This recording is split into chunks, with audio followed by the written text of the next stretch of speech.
Hey guys, welcome back to Crafting Crazy Beautiful.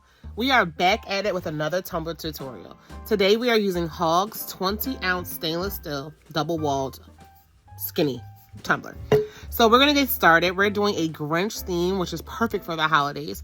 If you guys like this video, don't forget to like and subscribe. It really does help our channel out. But without further ado, let's get started on this tumbler tutorial. So guys, first we just want to make sure we start out with that good spray painted base. I spray painted this with a base of green to be more in line with the color of our cup. We're going to be doing the Mod Podge method, and we're just going to go ahead and apply that Mod Podge. I am using a makeup brush. They have the best application when it comes to Mod Podge. It Mod Podges pretty smoothly. And I'm not sure if you've dealt with streaks with Mod Podge, but this is a really great way to avoid streaks. So we're just going to go ahead and get a really great coating on that, and then we're going to go ahead and add our glitter. So I am using two different kinds of glitter. This first glitter that I'm using is a fine glitter that I got from Michael's. I thought the color was really pretty. It's called Emerald. So I really like that color a lot. So we're just going to go in generously with that, but try not to use too much on that bottom portion because we'll be doing that with the chunky glitter. This chunky glitter here, I got this one, I want to say, guys, I wish I knew. This is a really pretty color. I do need to figure out where I got this from because I love this color. But we're just going to go ahead and generously apply that as well. Now, it's not going to stick as much as you might like it to, but that's okay. So we're going to go ahead with that first, after we put those first layers on, we're going to go ahead and make sure that's nice and flat. And then at some point, I actually go in, guys, with another layer on that bottom portion just to make sure it's nice and full. I wanted that super full, so I did go in with it again with some Mod Podge here just to get that super full with that thick glitter.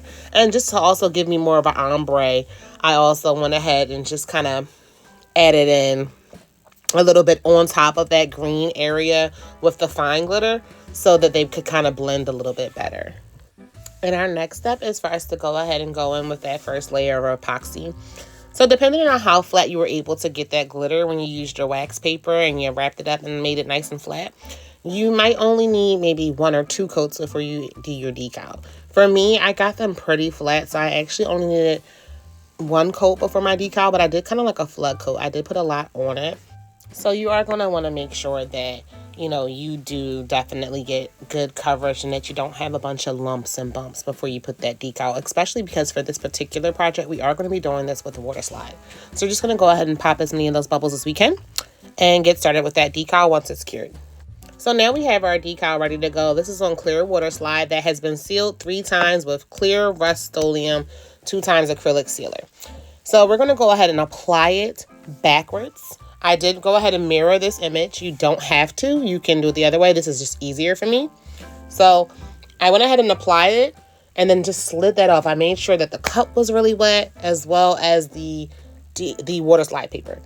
And then I just take my silicone brush and just make sure that I smooth out any bubbles, get any excess water from underneath that decal to make it as smooth as possible. You don't want any lumps, any air holes, or anything when you go to epoxy this cup. And next we're going to go on in with that vinyl decal. I got the actual file from off of Etsy. I can link the shop below. The vinyl that I'm using is from HTVRONT. It's their yellow that comes in their multicolor pack.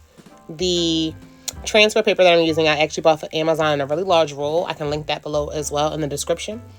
So I'm just using my fingers to just make sure everything is nice and smooth and that there are no lumps and bumps so that once we go to cure, we're not going to be curing and then you can see like a lump in the S or in the T. So we're just going to make sure that there's nothing there. If you find that you have a lump, I would suggest peeling off the decal, sanding that cup down, and then applying the decal after it's been sanded. So now we're going to go in with removing the transfer tape, but we wanted to make sure everything was nice and smooth before we went ahead and did that. And then we're going to go ahead in with our next layer of epoxy. Depending on how smooth your cup is, you may be able to get away with 1 good flood coat, or you may need about maybe 2 to 3 more coats on this cup in order to complete it. For me, I was able to get away with 2 coats. I actually did not do a large flood coat. I instead just did 2 coats. And here is the finished product. I hope you guys enjoyed that tutorial, and if you did, I hope that you will like and subscribe to our channel and leave a comment. Let us know what you'd like to see next from us. But thank you again for joining, and don't forget to live your crazy, beautiful life. Bye.